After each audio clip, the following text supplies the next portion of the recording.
class 4th. My name is Nitin Masih and I am your English teacher. Today we will study about English grammar. What is English grammar? तो बेटा किसी भी subject को पढ़ने के लिए ना उसके बारे में उसका बेसिक चीज़ जानना चाहिए, ठीक है। तो बेसिक चीज़ जानने के लिए हम सबसे पहले जानेंगे कि इंग्लिश ग्रामर होता क्या है। तो इंग्लिश जो है सब्जेक्ट है, एक ये लैंग्वेज है तो इसको हम बोलेंगे भी, लिखेंगे भी, ठीक है, और पढ़ेंगे भी। तो इसके लिए कोई ना कोई लॉज की ज़रूरत पड़ेगी। तो उसी लॉज को जानने के लिए हम इंग्लिश में ग्रामर को पढ़ते हैं, ठीक है। टू स्पीक,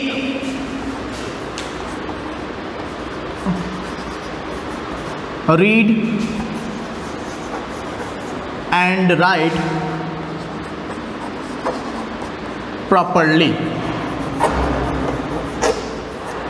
तो इंग्लिश में ये ग्रामर की क्यों ज़रूरत पड़ती है? To speak, read and write properly, ये तीनों चीज़ को सही तरीके से करने के लिए हम इंग्लिश ग्रामर को पढ़ते हैं। तो आपका क्लास 4 का पहला चैप्टर है सेंटेंस। इसमें हम सबसे पहले ग्रामर में सेंटेंस के बारे में पढ़ेंगे कि सेंटेंस होता क्या है। तो सेंटेंस जो होता है वो ग्रुप ऑफ वर्ड्स होता है। इंग्लिश में अल्फ़ाबेट्स होते हैं जो ABCD होते हैं, उनको मिला के हमारे वर्ड्स बनते हैं और उन्हीं वर्ड्स को जब हम एक साथ कंबाइन करते हैं, when we join that whole words we create a sentence, okay. तो अभी जैसे यहाँ पे डिफिनीशन में लिख दे रहा हूँ, a sentence is a group of words. पहले हमने लिखा कि जो सेंटेंस है ना वो ग्रुप ऑफ वर्ड्स है, ठीक है। माना कि जब कई सारे वर्ड्स मिलेंगे तो हमारा एक सेंटेंस क्रिएट होगा, लेकिन ये भी ज़रूरी नहीं है। इसके लिए क्या होना चाहिए? विच हैज़, मतलब कि उसके पास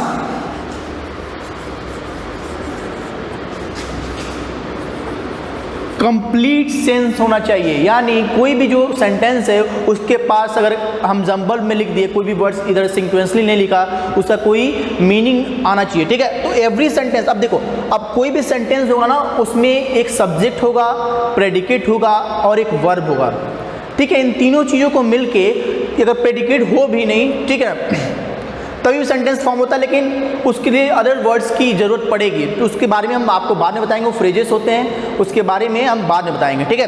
तो पहले जान लो कि sentence is a group of words which has a complete sense and every sentence has a verb. यानी यहाँ पे लिखा मैंने कि एवरी सेंटेंस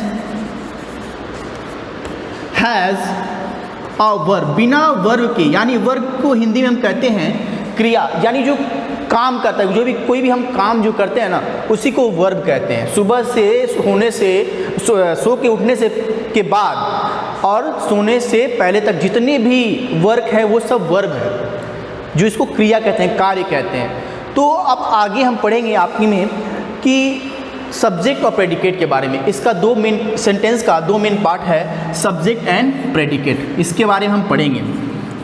एक है सब्जेक्ट और दूसरा है प्रेडिकेट।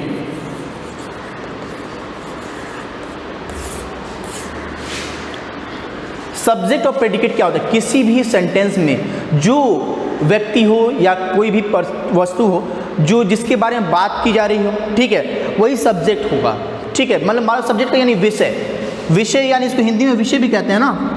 यानी इंग्लिश, आज हमारा क्या पढ़ रहे हैं हम लोग? English grammar. तो इंग्लिश जो है हमारा सब्जेक्ट है, इसके बारे में हम लोग जानने की कोशिश करेंगे। तो जो इसके बारे में बताएगा उसको हम प्रेडिकेट कहते हैं। तो अभी आपको और बताते हैं आगे।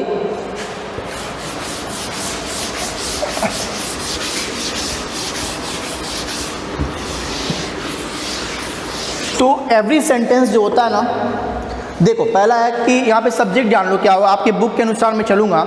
It is a noun phrase और अ प्रोनाउन रिप्रेजेंटिंग। सबसे पहले देखिए क्या है कि सब्जेक्ट जो होगा ना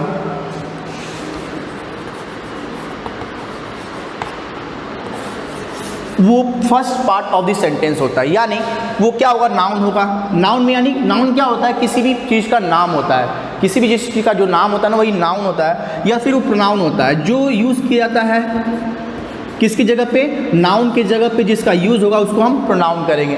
अब या तो नाउन फ्रेज यानी ग्रुप ऑफ वर्ड्स जो एक नाउन की तरह काम करेंगे, उसको बारे में हम बाद में पढ़ेंगे अभी, ठीक है। तो नाउन फ्रेज क्या होता है, बस इतना जान लो कि ग्रुप ऑफ वो जो वर्ड्स होते हैं जो एक नाउन की भूमिका को निभाते हैं, उन्हीं को हम क्या कहते हैं, नाउन फ्रेज कहते हैं, ठीक। तो अभी देख लो सब्जेक्ट पहला, यहाँ पे एग्जाम्पल देख लो अपने बुक से, यहाँ पे देख लो, सब्जेक्ट का it is a noun, noun phrase or pronoun representing the person or thing that perform the action of the verb or about which something stated, it may be one word or more, ठीक है।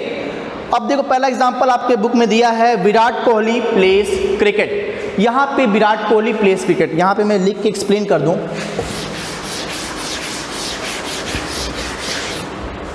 Subject के बारे में जान लो कि subject क्या होता है, जो एक्शन को परफॉर्म करता है उसी को हम सब्जेक्ट कहते हैं, और जो एक्शन हो रहा होता है, जो उस सब्जेक्ट के बारे में जो सब्जेक्ट कर रहा होता है उसी को हम प्रेडिकेट कहते हैं। ये इतना क्लियर कर लो आप कि जो परफॉर्मर होता है उसी को सब्जेक्ट कहते हैं, और जो एक्शन जो कर रहा होता है, performer of the action,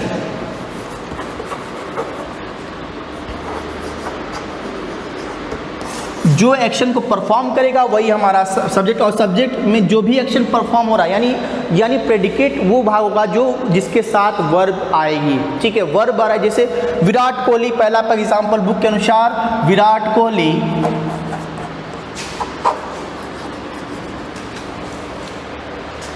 place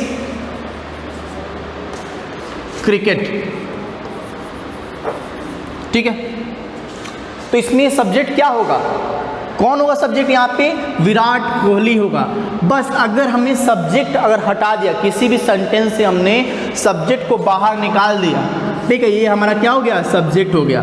तो बचा हुआ जो भाग होगा यानी वर्ब, ये है क्या है, वर्ब, ये क्रिया है, उसके बाद जितने भी वर्ड्स अदर वर्ड्स आते जाएंगे वो प्रेडिकेट होते जाएंगे। कॉमन मतलब कुछ दिमाग नहीं लगाना है, बस किसी भी सेंटेंस से सब्जेक्ट को बाहर निकाल दो। जब हम सब्जेक्ट को बाहर निकाल देंगे ना तो क्या आ जाएगा हमारे पास, प्रेडिकेट निकल के आ जाएगा, जो एक्शन परफॉर्म हो रहा है जिसके बारे में बताया जा रहा है, ठीक है। मान लो दूसरा यहाँ पे एग्जांपल है, सी डांसेस वेल।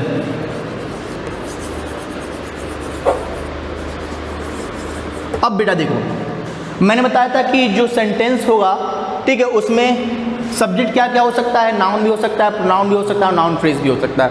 अब यहाँ पे प्रोनाउन आया शी, अब इसके बाद दूसरे सब ये वर्ब आया,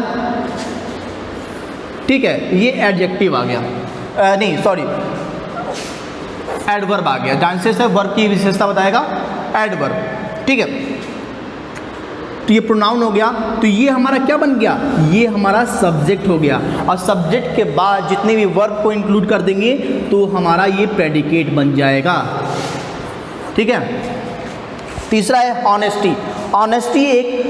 ऑनेस्टी ऑलवेज पेस, ठीक है। ऑनेस्टी क्या है कि एक एब्स्ट्रैक्ट नाउन, ये भी एक नाउन है लेकिन ये एब्स्ट्रैक्ट नाउन है, मतलब जो नाउन जो हमारे अंदर भाव को उत्पन्न करता है, भावनात्मक संज्ञा को ही हम क्या कहते हैं, एब्स्ट्रैक्ट नाउन कहते हैं, ठीक है। तो उसके बारे में भी नाउन चैप्टर अगला है। अवर न्यू कार, यानी अवर न्यू कार यहाँ पे दिया है, अवर न्यू कार। चौथा एग्जाम्पल है यहाँ पे, अवर न्यू कार।